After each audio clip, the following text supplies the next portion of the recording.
You have been manipulated, subtly, silently. Since you opened your eyes to the world, you were taught that your desires define you as a man, that your masculinity is measured by what you own, by what you conquer, by what you display. They made you believe that giving in to every impulse was freedom, when in reality, it was the most perfect chain ever designed. They shaped your thoughts so that you would confuse desire with destiny, pleasure with purpose. They programmed you to chase shadows, pursuing bodies, validations, illusions disguised as love.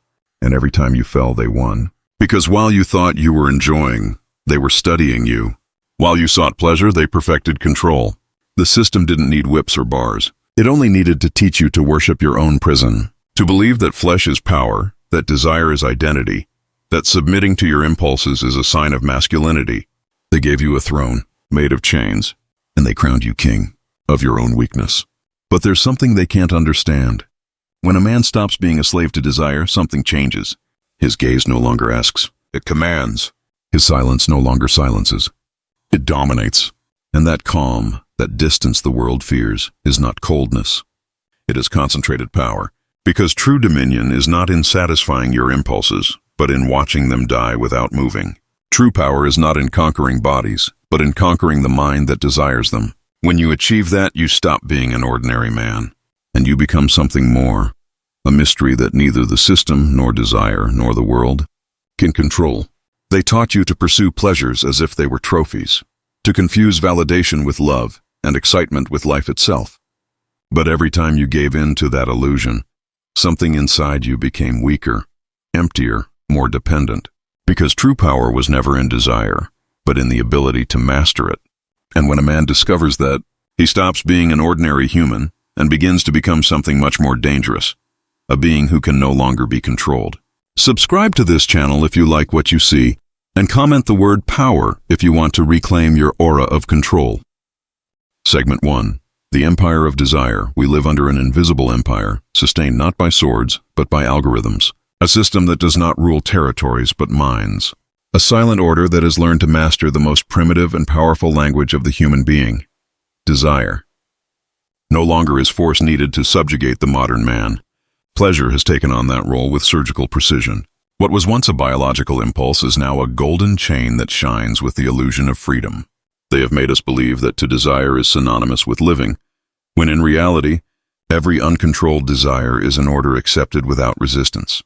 Every image, every stimulus, every visual fragment that crosses our screens has been designed with a purpose beyond entertainment. It does not seek to distract you, it seeks to possess you. Every flash of color, every perfect body, every promise of success acts as a hook that pierces the deepest layers of your unconscious. They condition you without violence. They mold you without touching you. This is dark psychology in its most refined form. The art of enslaving the mind through its own impulses. Pleasure, in this context, has ceased to be a gift and has become a trap. The system teaches you to associate dopamine with approval, approval with success, and success with happiness. But within that chemical cycle lies the most sophisticated prison ever built. The more you chase the sensation, the further you move from the essence. The more you seek pleasure, the emptier you feel when the dopamine disappears. And thus, the empire needs no walls or soldiers. It only needs to keep you eternally stimulated, eternally unsatisfied. The modern man no longer desires by choice, but by programming. It is not he who chooses, but the algorithm that decides for him. Desire no longer arises from the soul, but from the market. They tell him what to love, what to admire, what to buy, even what to dream. And he obeys, convinced that he is free. He does not realize that every impulse he satisfies strengthens the invisible bars of his digital cage. In this era, desiring is not an act of will. It is the language of obedience, and so, pleasure becomes a weapon of mass control. The system does not suppress desire. It magnifies it, celebrates it, commercializes it, because a man controlled by his pleasure is a man who will never rebel. Every promise of instant gratification is another dose of the poison that keeps his mind asleep and awakens his animality. It is a silent war between the instinctive and the spiritual, between the body that craves and the soul that forgets. This is the peak of manipulation, turning passion into dependence and freedom into addiction. The empire of desire does not destroy your chains. It beautifies them. It does not extinguish your fire. It uses it. And while you think you are conquering the world through pleasure, the world has already conquered you, because whoever controls what you desire already controls what you are. Segment 2. The Fragmented Man. The modern man walks surrounded by mirrors, but none reflect who he truly is. He has been fragmented not by war, but by overstimulation. His mind is no longer a temple, but a battlefield where every thought competes with 1,000 distractions designed to disarm him. He was not defeated by a lack of strength, but by an excess of noise. They saturated him with information, pleasure, and instant validation, until his consciousness became a cracked crystal that can no longer distinguish between what is essential and what is trivial. In that silent dispersion, the man lost his axis, and with it, his power. Modern manipulation does not target the body, it targets the mind. They taught him that his value depends on what he shows, not on what he masters. That his masculinity is measured by fleeting conquests, not by the ability to dominate his own inner fire. They programmed him to act, not to think, to desire, not to discern. Thus his will was replaced by conditioned reflexes. Every impulse he obeys strengthens the invisible bars that trap him. Dark psychology doesn't force him, it persuades him. And it does so with the sweetness of pleasure, not with the edge of violence. In this new order, the man no longer seeks purpose, he seeks distraction. He no longer wants to understand himself, only to anesthetize himself. Every time he faces his emptiness, he runs towards any stimulus that makes him forget that he has no control. The system knows this and offers him exactly that, an endless succession of escapes designed to keep him weak. They fragment him between need and gratification, between what he feels and what he pretends to feel. His soul, once a driving force of purpose, becomes a servant that obeys the most immediate impulses. Pleasure became his compass, and purpose his loss. What once was a creative fire now burns in vain within the bars of perpetual desire. Every fleeting satisfaction steals a fragment of his vital energy until it leaves him empty, unable to desire anything that isn't contaminated by the urgency of the stimulus. The fragmented man doesn't create, he reacts. He doesn't direct his energy, he disperses it, and in that dispersion, his greatness fades away like smoke in a room without windows. The domination of desire over the mind is not a biological phenomenon. It is a meticulously designed psychological strategy. The man who lives in constant emotional excitement cannot think clearly, cannot look beyond the moment. His soul becomes a docile servant of pleasure, worshipping the very idols that strip him of his essence. They call it freedom, but it is a carefully orchestrated show. The slave believes he is a king because he is allowed to choose his cage. And so, the modern man, fragmented and distracted, believes he owns himself while obeying every stimulus that guides him. He has lost his center, his discipline, his inner silence. Dark psychology no longer dominates him from the outside. It lives inside him disguised as desire, pleasure, and need. The fragmented man is the perfect product of a society that does not need to control him, because he no longer knows how to resist. Segment 3. The Doctrine of Silence. Silence is not emptiness, it is contained power. It is the language of those who have already understood that speaking is exposing oneself, and reacting is obeying. In a world where everyone shouts to exist, the man who remains silent becomes an anomaly, an enigma, a presence that alters the balance of others, because his silence does not arise from weakness but from mastery. In dark psychology, silence is not passivity. It is strategy. It is the tool of the one who has transcended the need to be understood, of the one who has learned that the one who controls his reaction controls the narrative. The man who practices the doctrine of silence does not seek to be heard, he seeks to observe. While the rest get lost in the noise of desire and validation, he listens to the invisible frequencies of power. He does not need to respond, because every word he does not speak becomes a mirror for others. His stillness disarms, his calm disturbs. Those who face him feel the discomfort of not being able to read him, of not knowing if his mind is a void or an abyss. In that mystery lies his advantage. What he does not reveal becomes his strength. Silence at this level transforms into an act of mental purification. Every unspoken word is an energy conserved, an impulse transfigured. The man who masters his silence learns to listen to the hidden movements of his own unconscious. He observes his impulses, dissects them, understands them, and deactivates them. He does not repress desire, he transforms it. He turns it into focus, into will, into presence. Because he has discovered a truth that the world fears. What you do not control controls you, and what you observe without reacting loses its power over you. In the mental darkness where desire seeks to impose itself, silence acts as an incantation. It is the suspension of instinct, the pause before decision. There, in that still moment, the man accesses a state where he is no longer a slave to the stimulus or the impulse. He becomes the observer, not the observed. And from that distance, he manipulates the board. Because whoever controls the time between impulse and action controls reality. Silence is the gap between the animal and the strategist, between the slave of desire and the architect of his mind. While the world celebrates noise as a sign of life, the silent man perfects himself in the shadows. His presence discomforts because his energy does not scatter. Every thought he controls becomes magnetism. Every word he silences becomes influence. In the realm of chaos, where everyone seeks attention, he absorbs it without asking for it. His silence is not absence, it is gravity, and those around him feel it, even if they cannot explain it. Silence, then, is not just control, it is metamorphosis. It is the point where the man stops reacting to the world and the world starts reacting to him. It is the most feared weapon because it cannot be measured, it cannot be attacked, it cannot be corrupted. In the doctrine of silence, the man stops being a victim of his desires and becomes their master.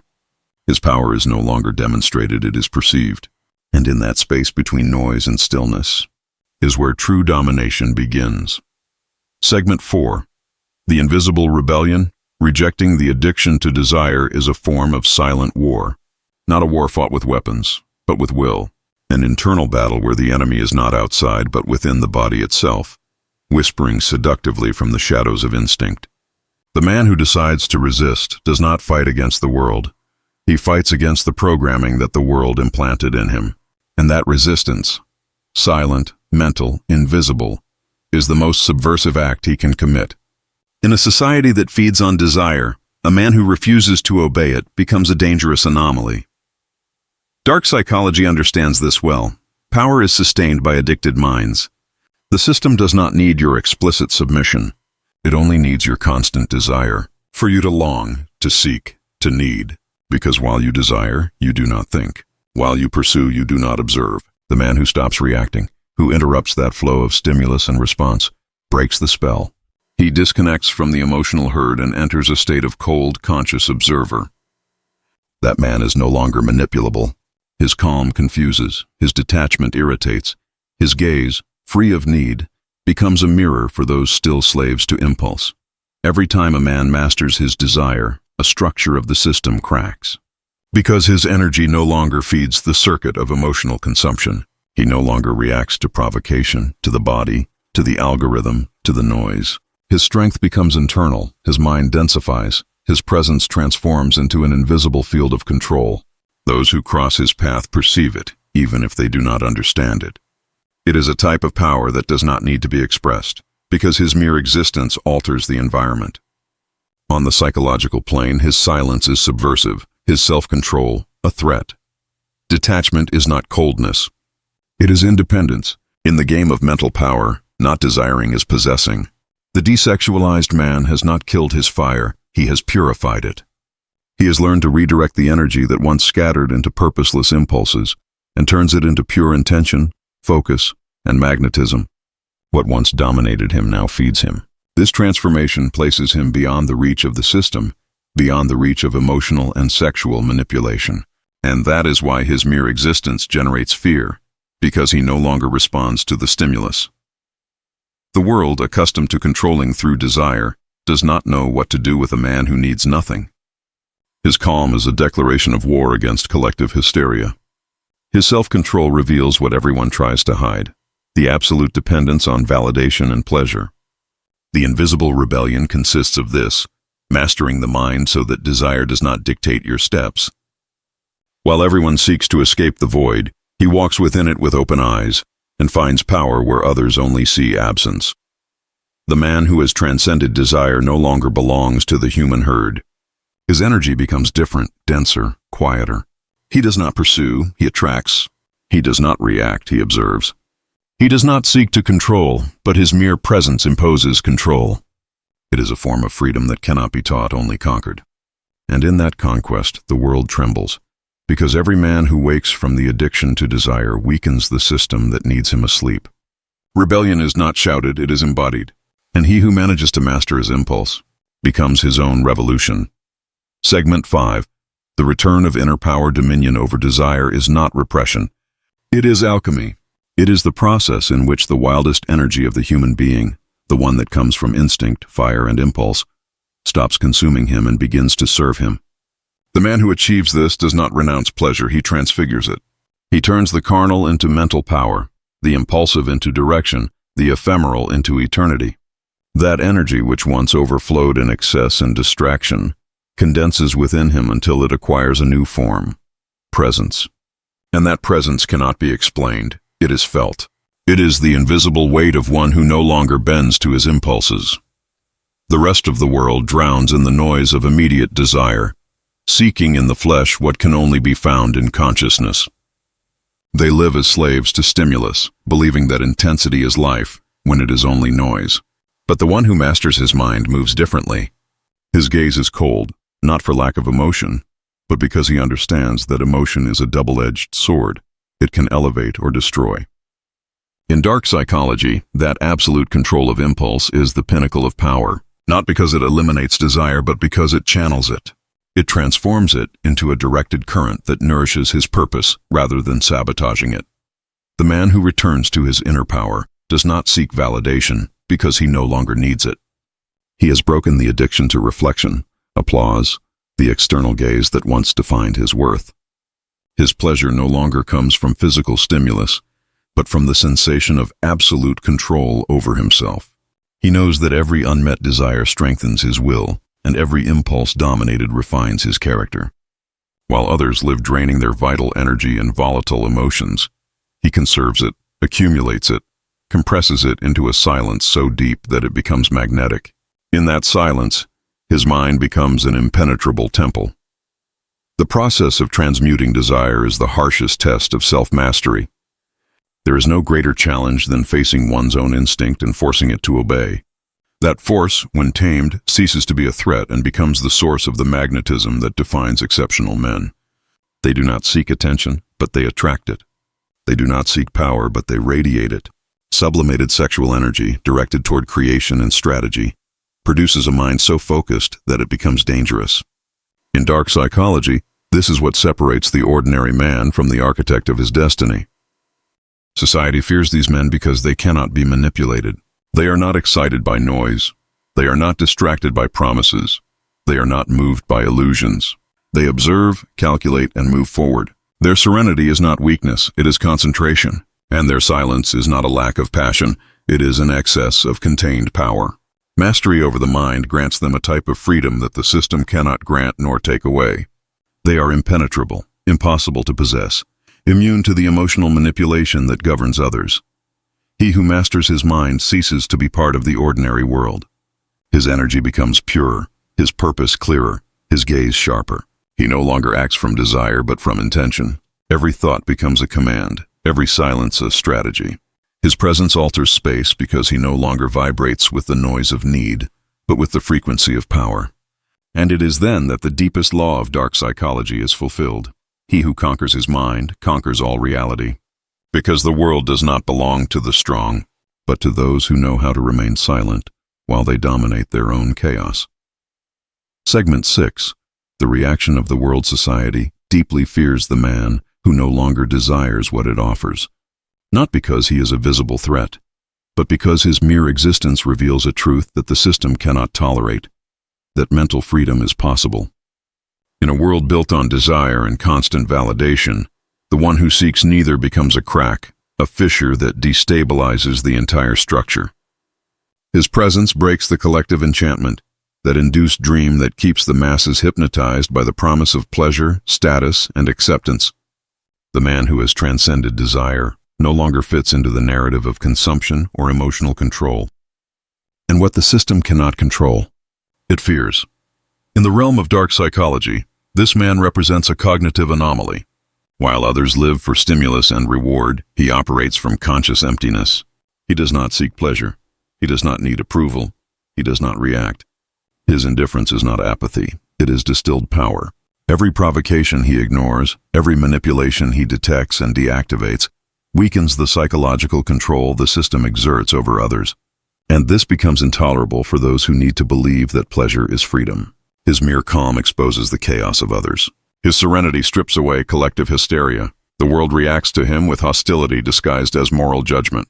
They will call him cold, distant, arrogant. They will say he lacks emotions, that he has lost his humanity.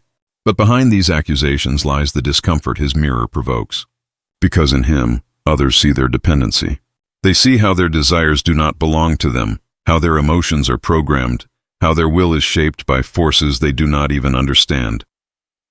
The free man becomes a constant reminder of their inner servitude, and that generates repulsion, envy, and fear.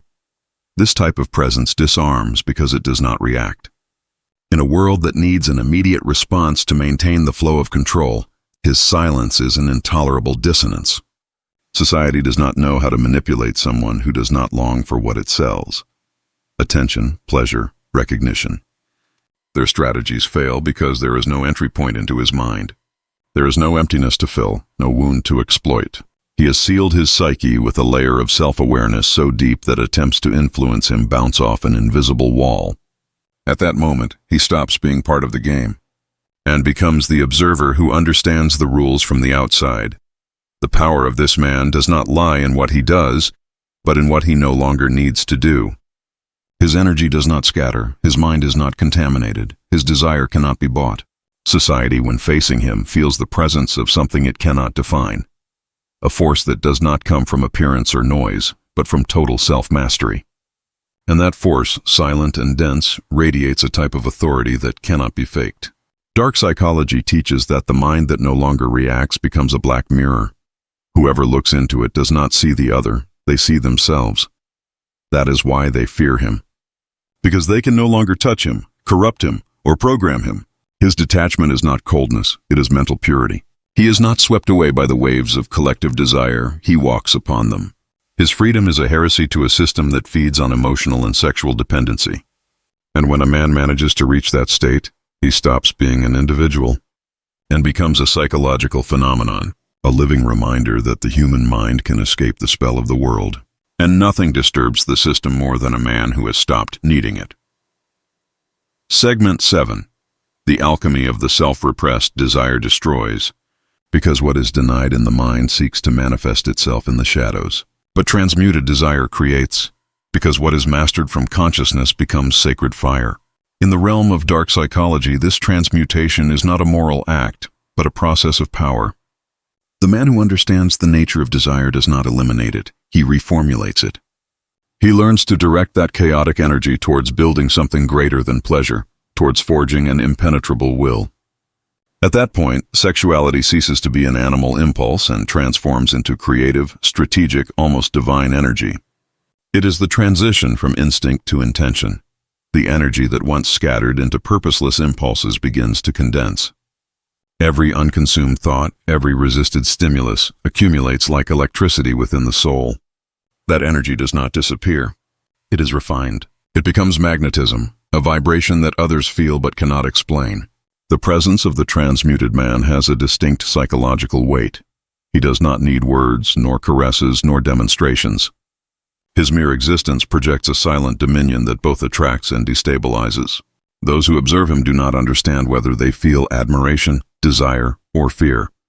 And that is precisely what makes him powerful. He has turned his control into a field of influence. This is the true alchemy of the self, to turn what once enslaved into a source of power. Pleasure ceases to be the master, becoming the servant. What once distracted him now drives him. The man who achieves this no longer reacts to the world, but molds it with his energy. His thoughts become denser, his voice deeper, his gaze more focused. Everything about him communicates control, even when he says nothing.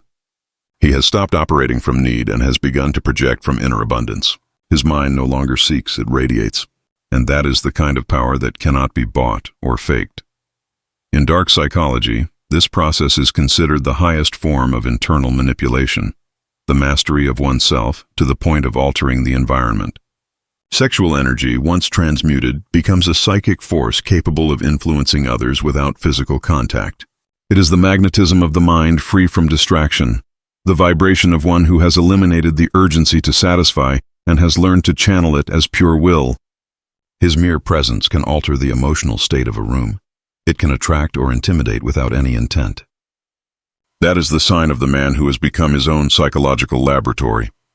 That desexualized mind is a sanctuary, an inner space where pleasure no longer has power, but it has not been denied. It has been understood. Within it, every desire is studied, dissected, sublimated. Nothing is repressed, everything is transformed. The mind becomes an impenetrable force field, inaccessible to the manipulation of the system. It no longer responds to stimuli, it analyzes them. It no longer seeks pleasure, it seeks purpose. In this state, the man becomes a self-sufficient mental entity, an energy generator rather than a consumer of it. And it is then that the most feared mutation occurs. He ceases to be flesh and becomes power. Not political or social power, but psychic power. A type of force that is perceived, that is felt in the air, that manifests in the way he walks, in how he looks, in how his presence changes the rhythm of others. It is the result of having conquered his biology and subjected his impulses to the mind. He has turned desire into a tool, pleasure into a motor, and his energy into a silent weapon. He is no longer an ordinary man. He is the living representation of what dark psychology calls the transmuted being, one who masters the shadows because he learned to create them within himself. Segment 8. The power of emptiness. In a world overloaded with stimuli, there is a power that few understand: emptiness. True strength is not found in constant action, but in the ability to remain silent, in the deep calm that only the man who has conquered his mind knows how to sustain. Emptiness is not absence. It is the source of all power. In it, the man does not seek to be filled, because he understands that only one who is complete within himself can create something lasting. Dark psychology teaches that those who desire the most are the ones who have the least, because they are empty of themselves, seeking outside what they cannot find inside. The man who has learned to remain in emptiness becomes unbreakable. He does not need distraction to fill his emotional voids, nor company to validate his existence. He has understood that emptiness is the web where everything else intertwines. Those who fear him do not understand him. They are constantly seeking, filling themselves with fleeting sensations, unaware that by not being able to be with their own emptiness, they have relinquished their true power. The empty man is, in reality, the fullest. His control over himself is absolute because his essence does not depend on anything external. Emptiness, far from being a weakness, becomes the force that defines him. Freedom is not in immediate gratification, nor in social validation. It is in the ability to navigate emptiness without fear, to be complete in the dark, without seeking light.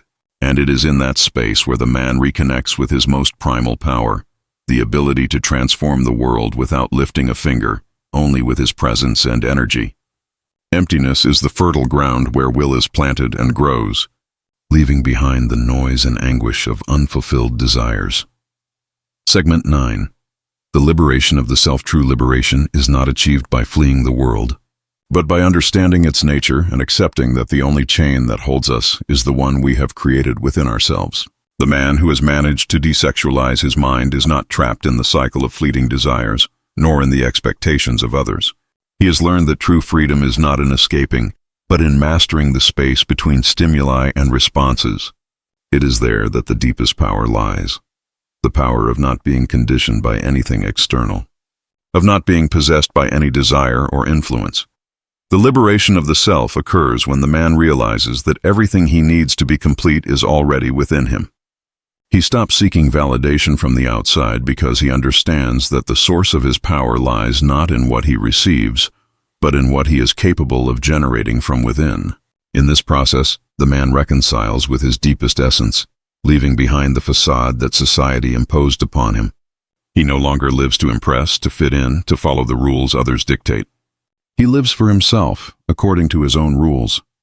And when the man achieves this liberation, his influence on the world becomes inevitable, not by the force of his will, but by the energy he radiates by being complete and in control. Liberation is not an act of external rebellion, but an act of internal transformation. And it is at this point that the man begins to walk with a new awareness, with the certainty that true freedom lies in being the absolute master of his mind and his destiny. He is no longer a slave to desire, but a creator of his own reality. And that is the ultimate liberation, the ability to be oneself without the need for external validation. Here are 2 more videos that will give you high psychological power. Go check them out.